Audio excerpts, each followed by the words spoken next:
Amandine, une application à l'huile sur un de tes maîtres, enfin des peintres que tu aimes beaucoup. Oui, voilà, c'est Kupka, donc un peintre du début XXe siècle. Et voilà, le sujet que j'ai choisi, je trouve, est un bon travail de couleur, de forme. On est entre le figuratif et l'abstraction. Super intéressant. Ouais. Enfin, j'ai pas vu la vidéo, mais l'œuvre est superbe. On y va, au boulot. Pour commencer, nous allons donc présenter le matériel utilisé. Les couleurs, comme d'habitude, sont choisies en fonction du sujet, bien évidemment. Alors on a choisi ici donc le bleu de Prusse, le noir d'ivoire, le rouge de cadmium moyen, la terre de sienne brûlée, blanc de titane et enfin le jaune de cadmium clair et le foncé.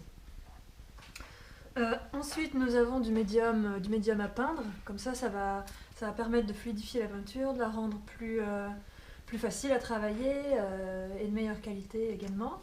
Un peu d'essence de pétrole, ou l'essence de térébenthine, c'est encore mieux. Et puis voilà, on a un petit assortiment de pinceaux. Donc nous avons des brosses, des pinceaux ronds de différentes tailles. Voilà, comme ça, on va pouvoir justement avoir accès à toutes sortes de formes. Et voilà, ça va permettre de faciliter le travail. Et puis c'est bien d'avoir un assortiment, comme ça on peut effectivement utiliser les pinceaux, plusieurs pinceaux en même temps selon les couleurs. Ça évite d'avoir à chaque fois à les nettoyer. Donc voilà, vous avez la vidéo sur la règle des 3 pinceaux que vous pouvez aller visionner. Voilà, donc nous allons utiliser cette technique-là.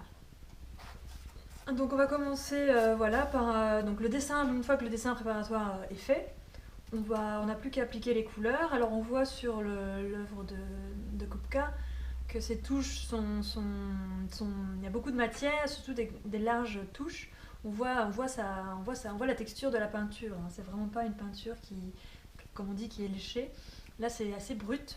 Même ces lignes, on voit bien que ces lignes ont été tracées à la main, dans le sens où en tout cas les traces de pinceau débordent des zones. Donc voilà, du coup on peut y aller de manière assez, enfin voilà, c'est simplement. Hop.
Vous voyez là par exemple, on voit les traits du dessin, les traits du crayon se mélangent avec la couleur en fait. C'est un problème récurrent chez les peintres. Donc là par exemple, du coup comme les couleurs claires n'arrivent pas à camoufler ce graphite, voilà, on peut toujours trouver une parade, et là en l'occurrence comme on voit sur la peinture, il y a un léger cerné brun. Donc on peut toujours appliquer la peinture dessus, légèrement. Comme ça, non seulement ça permet de camoufler un peu ce tracé, et en plus de ça, on est davantage dans la ressemblance avec la peinture. Voilà, donc il y a toujours des petites astuces. C'est ce qui est aussi agréable avec la peinture à l'huile, c'est que du coup, comme elle durcit très lentement, elle sèche très lentement, on peut toujours travailler dans le frais assez facilement.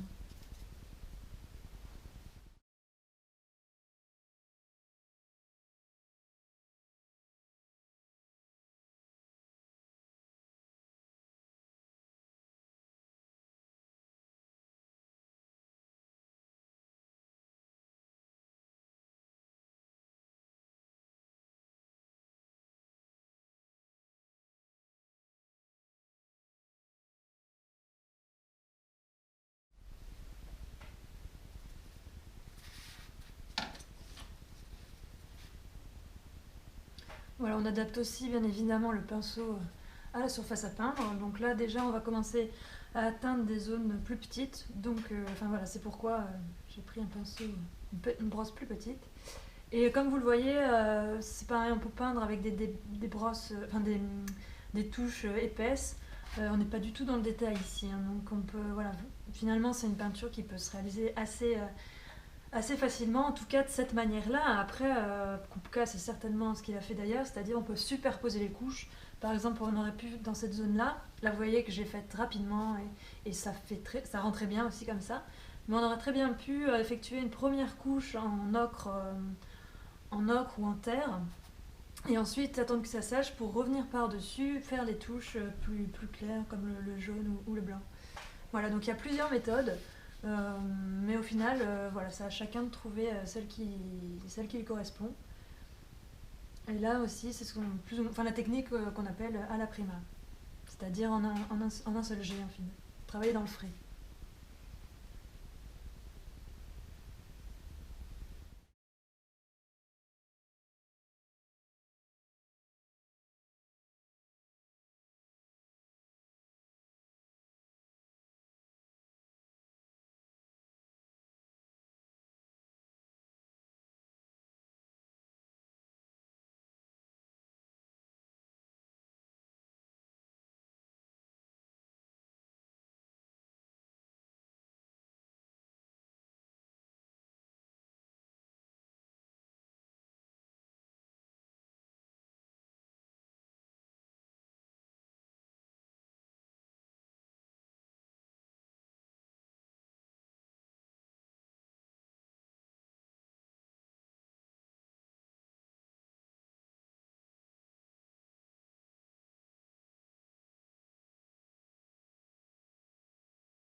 Ben voilà le résultat. Donc on a vu que c'était un travail de couleurs, de jeu de couleurs, de lignes, Très de intéressant. formes. Ouais.